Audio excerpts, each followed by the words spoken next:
আমরা যারা বোতলের মুখ খুলতে পারি না তাদের জন্য আজ একটি সহজ পদ্ধতি শিখিয়ে দেব। এতে আপনাকে ছুরি, চাকু এগুলি খুঁজতে হবে না। আপনি হাতের সাহায্যে বোতলের মুখটা সুন্দরভাবে খুলতে পারবেন, আর আপনার বোতলের মুখটাও থাকবে সুন্দর।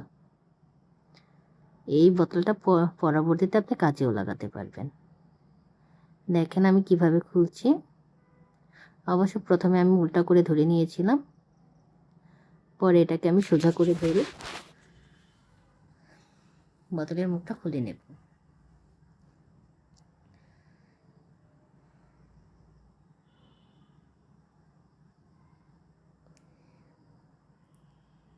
আস্তে করে আঙুলের ভিতরে ঢুকে হালকাভাবে টান দিতে হবে।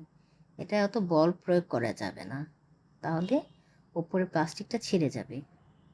দেখুন আমি কি সুন্দরভাবে এটা খুলে ফেললাম। আমার বোতলের মুখটাও সুন্দর রয়েছে। পরবর্তীতে আমি বোতলটা কাচেও লাগাতে পারবো। কেমন লেগেছে সবার কাছে জানাবেন। জানি